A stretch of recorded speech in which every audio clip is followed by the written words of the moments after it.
जिद्दी है। एक काम करो, उसके लिए मैगी बनाकर ला दो। दीदी, मुझे अभी बाकी घर वालों को भी उनके रूम में जाकर खाना पहुंचाना है। आप एक काम कीजिए ना, आप ही आरव के लिए मैगी बना दीजिए। क्या अब मायके में आकर भी मुझे काम करना पड़ेगा? तो 3 भाभी को क्या फायदा? काव्या समझ जाती है कि उसकी नंद उसकी कोई मदद नहीं करने वाली है।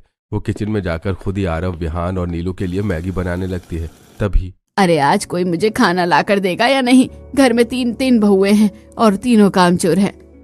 माँ जी, काव्या सबके लिए खाना लेकर उनके रूम में जा रही थी, लेकिन तभी मीरा दीदी ने आरव के लिए उसे मैगी बनाने को कह दिया, इसलिए खाना लाने में थोड़ा लेट हो गया।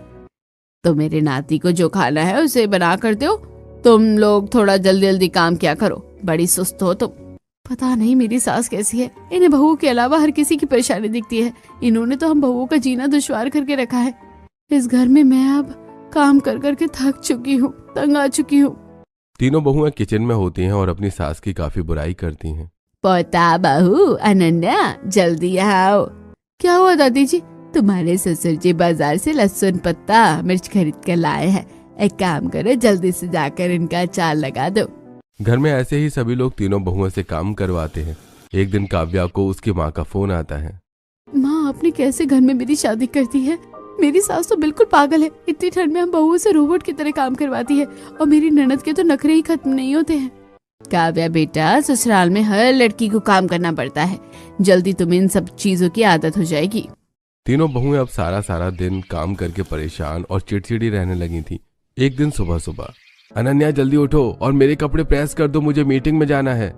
सारा दिन तो मैं काम करती रहती हूँ, कम से कम सुबह तो मुझे सोने दीजिए, कुछ काम खुद भी कर लीजिए। ये हाल सिर्फ अनन्या का नहीं बल्कि इशिता और काव्या का भी था। जब उनके पति कभी कभी उन्हें किसी न किसी काम से सुबह जल्दी उठा देते तो वो ऐसे ही गुस्सा हो जाती थी।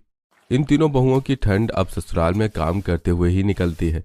तीनों बहुएं समझ गई थी कि उनके ससुराल में कोई उनकी मदद नहीं करेगा, इसीलिए तीनों बहुएं आपस में बात करके काम को ऐसे बांटती हैं कि तीनों को ही हीटर के सामने बैठने का टाइम मिल जाता है, जिससे उन्हें अब ठंड में थोड़ा आराम मिलने लगा था। सच में मुझे तो कभी लगा ही नहीं था कि मैं इस ठंड में अपने ससुराल में कभी हीटर के सामने बैठ पाऊंगी, लेकिन जेठानी जी और छोटी देवरानी जी की वजह से मुझे हीटर में बैठने का थोड़ा सा टाइम मिल गया। जेठानी जी, मैंने दोपहर का खाना बना दिया है, रात का खाना आप बना दीजिएगा, तब मैं भी थोड़ा आराम कर लूंगी।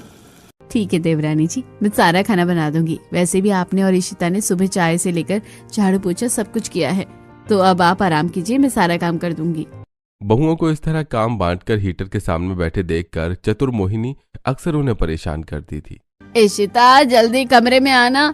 फिर से बुला लिया इस बुढ़िया ने, ये मुझे कभी भी शांति